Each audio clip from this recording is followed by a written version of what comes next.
Good morning, welcome to SlimChat. It's Tracy. We're back inside. Back inside because I got a little bit paranoid today about being overheard, and I know that they've probably been able to hear me every day, but I don't know what it is today. I just didn't want to be overheard. You get days like that, don't you, where you just don't want it today. Never mind. So I'm in anyway, out of the sun, which has been relentless for the last week, and I've been out in it every single day. So I probably will pop out in the garden a bit later and sit on my chair for a while and all that, but I tend to sit away from the sun, so it's behind me, and I'm quite shaded by the actual cushion and everything else. So, and I noticed I did have a little bit of colour on my knees, which always seemed to catch it, so I'll put a little factor on them and, you know, sit out. So yeah, I did yesterday. Oh dear, I mean, I had a very, very bad upset tummy, and I would say that it's getting better today, but only a little bit. And I think it's because yesterday I didn't have dinner, but I did sort of early lunch, well, lunchtime I suppose. I had 2 egg rolls, and I think whether it's this extreme heat, maybe the egg has, you know, upset my tummy. It wasn't off, although having said that, I do sniff them to see, and I would hope that I could smell a bad egg, because they are stinky, aren't they? So nothing smelled, but yeah, been terrible since. So then yesterday we went out to Herne Bay, to the seaside, and had well, Mike had some chips, so we all had a few. So it wasn't really like I had a lot of them. I just had a few, but he wanted donuts. You know, the street sort of donuts you buy, the ring donuts, the sugar, and they come out the machine nice and hot. Well, he wanted one of those, so he went up to the counter and he asked how much they were, and he come back and he told me they were £5 for a pound, so which is what they used to cost, but you know, they have gone up a bit recently, sort of over recent years. But I figured, you know, so I went over and I ordered 2 lots then, and it cost me £10. Got that wrong, Mike, got that wrong. He said I should have just said no, sorry, I don't want them, but the woman had put, you know, started cooking them. So but then if you buy £10 worth, you get an extra 3. So we ate a few donuts sitting there, and they come a little bit nicer now in a box, you know, like a proper box, and you get caramel sauce, you get chocolate sauce, you get sprinkles of chocolate and sprinkles, which I think were kind of like, they're either honeycomb or they were like, I don't know what they were, to be honest. They didn't taste of much. I just tried a bit. Mike said he thought they were gingerbread, but I'm not sure. They might have been. But my taste buds are well off, so I just ate sugared donuts. And we saved some for Gary, sorry, because he loves sugared donuts. He's not a big donut fan. He hates jam donuts, which, you know, over across the pond you call them jelly donuts, which is weird because they're jam, you know. So he hates that sort of thing, which are actually my favourites. Jam donuts or custard donuts and apple donuts, but I don't know what they would taste like at the moment. So jam donuts taste really good, so that's all right. But anyway, we had a couple of sugar donuts, so that's all I had all day. So in a way, it wasn't a lot of food. It was just a couple of egg rolls and a couple of chips and a couple of donuts. But they're only like this, like little round things, aren't they, with a hole in the middle? I've got itchy nose now, sorry. So I felt like I'd stuffed myself all day, but I hadn't. And so what I had was particularly not healthy. Fried egg, chips and donuts with lashings of sugar, but little bits of them, so it wasn't like a lot, but I did feel like I was a disgusting Mrs. Blobby at the end of it. So those of you across the pond who don't know who Mr. Blobby is, he was this big pink character with, I think he had yellow spots, either that or green spots, but I think they were yellow. And he was a big inflatable man, and obviously there was a person inside. I don't Well, I think there was. Well, there must have been, for the things, the antics he got up to. And we had a TV presenter called Noel Edmonds. We still do, and he's not dead. As I talk about him like he's a past tense. And he had this character on one of his shows, Mr. Blobby, that was unruly and would just jump on people. But of course, if he jumped on people, it was just inflatable. So he never really hurt anyone, but he would cause mayhem. And all he ever said was, "Blobby, blobby, blobby." So, blobby, blobby.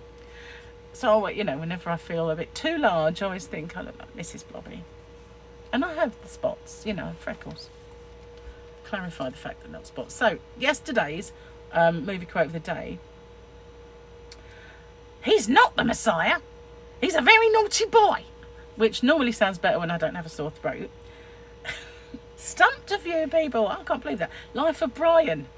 Life of Brian. I absolutely love that movie. And I know I did put a disclaimer yesterday because, you know, if anyone was offended by the Life of Brian, I'm sorry, but I love that movie. It's so funny.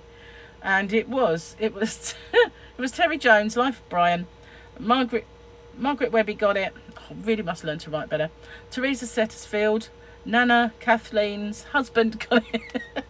And Ann Cooper. Well done, guys. So this one is a bit difficult. It's a very big movie, blockbuster movie, but there's been so many of these movies. You might get I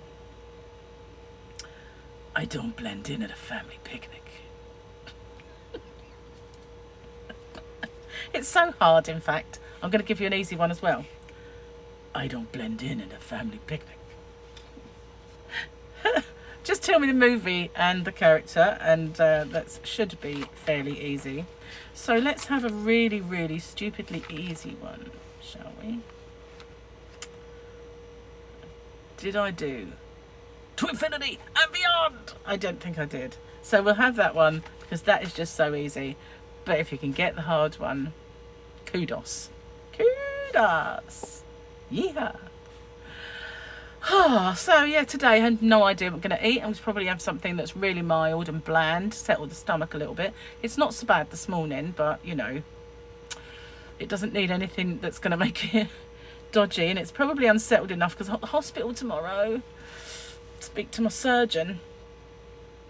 Like a surgeon, cutting for the very first time. Weird Al Yankovic. Back in the day, lots of parody songs. I have a whole CD I made of parody songs because they give me a lot of pleasure at the time. And I think at that point in life, Mike had just discovered them. So, you know, we had Eat It rather than Beat It. We had Oops, I Farted Again. We had loads of Christmas one. And the funniest one that I ever heard was there was like a gay sort of quartet, and they made Winter Wonderland. That was just hilarious, so camp and so cool. I loved it. And the other one was Which Backstreet Boys Gay. I actually loved that song. But yeah, parodies, I had so many.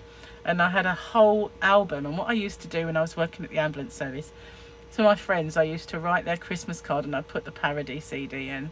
Because a lot of them were Christmas, you know, like chipmunks roasting on an open fire. And sang so well, like Nat King Cole. The phone is ringing. Typical. I need to answer that. Oh, I'm not going to get there in time. Wonder if Gary's out there. I don't think he is. They'll ring back. Anyway, they've gone. Oh, Gary got it. Gary might have got it. I'm going to pause it just as Gary couldn't find it, even though it was sitting on the cradle and charging. So by the time we got to it, they'd hung up. So I brought it in with me in case it rings again. But I've got a feeling it was Southern Water. I'm not sure from the number though. It was an 01202 number, and that's not local, so might not be. Might have been a scam. Who knows? Well, if they want me, they'll ring back.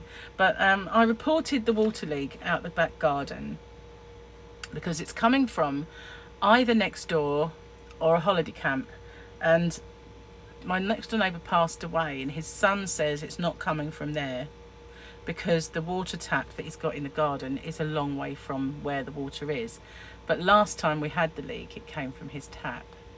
And the time before that, apparently, it was on the holiday camp. So it is really sodden, and it doesn't affect neighbour's garden because he raised the level of his garden. So the water for him is underneath his soil, and it just comes out into our garden. And it's not like gushing, but it's, if you step on that part of the grass, you can see the water. It squelches beneath your feet. So I reported it to them, and I was really angry because I made the mistake of giving them my mobile number. So they rang and left a voicemail and washed their hands of the whole thing, really, because, you know, that's it. They've done their bit. They need more information, so I need to call them back. So I tried this, and I was stuck on the phone for ages with those stupid automated ridiculous phone lines. So I figured, to hell with this, I'm not doing it. So I reported it again, and I told them that if they need to call people, they need to call people back if they don't get a reply, not leave a message and think that's enough, because it's not. The onus isn't on me to sit for days on end on these ridiculous phone lines when they can ring me back and get the information. So I gave them a flea in their ear. Not, I suppose they care. And said, you know, this time I'm not going to give you my mobile number, just the home line where there's no answer phone, so you can't do that. You know, if you need to talk to me, you have to ring me. Or you've got my email address, but I'm not going to ring you back. You know, I'm not going to be stuck on that thing, on hold, pressing this number, pressing that number.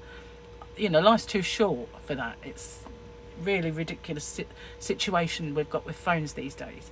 And it does bug me. You know, back in the good old days, if somebody wasn't free when you rang them, you got the engaged tone. And then later on, if it rang, you know a human being was going to answer it, even if it was a receptionist that put you through to another department and give you the runaround a bit sometimes. At least you had a human being. But now it's just listening to loads of announcements that don't apply to you, listening to loads and loads of menus that don't apply to you, getting stuck in another queue. And then if you think you might have done the wrong thing, how are you going to get back? Sometimes they give you a back, but sometimes they don't. And, you know, they're just soul destroying. And the worst one is when I ring my doctor. Because if they've got that thing now, but you don't have to press a number, but you listen to about 25 different announcements before you get in the queue. And you just don't want that, you know? I've heard it 25 million times. Bit of an exaggeration, but you know, I don't really need to know all the details about COVID. It's not my first rodeo ringing a surgery. Anyway, I'm being grumpy, but you know, that's just annoying with these, and you know, premium rate numbers as well. It's like sea tickets. They've said they've refunded me, but I don't know how much they've refunded me until the money goes in the bank. Because I don't know if they've refunded 2 or 4 tickets. I hope it's not 4, because the other 2 people still want to go. But, you know, at least they say they've refunded me, so we'll just have to wait and see. Keep checking the bank. But it said, you know, the tickets, I don't need to... They did. First of all, they said I needed to return them. So when I messaged them and saying, well, where do I send them then? You haven't told me. And, you know, I need this refunded as soon as possible. So they said, oh, they've just cancelled those tickets. So if you try and use them, then they'll be void at the door. So I thought, well, how will I know which 2 tickets, if they've done 2, how will I know which 2 tickets that is? And have they done 4? Because the other 2 people still want to go, and now they're sold out. I won't get them again. People, companies, so incompetent. It just never ceases to amaze me how they make any money. Well, I know how sea tickets make money, because they con you. They rip you off and they don't give you the right to ring back. I found out how to get a refund by accident. It's just so difficult. The previous time I had problems with them, I had to do it via Facebook. Now you can't message them on Facebook. They won't have that. But and I bought this insurance so that if I had to cancel, I could. And so I ended up with a different insurance company asking me to fill out a form, But then C-Tickets already messaged me saying, we've issued your refund. So I thought, well, they don't make anything clear. It's really bad. All I know is if I ever want to go anywhere again and it's C-Tickets, I will think twice. Because it's just not easy at all. Anyway, I've digressed and I've rambled on long enough. So I'm going to get off and upload this. Heaven alone knows what I shall eat today. I'll let you know tomorrow, as it's a diet thing. And I might even weigh myself, because although I've been eating totally the wrong things, I can't say I've been eating loads of them. And I might be pleasantly surprised. On the other hand, I might not. So, stay safe and take care, and I will see you on the next one. Bye for now.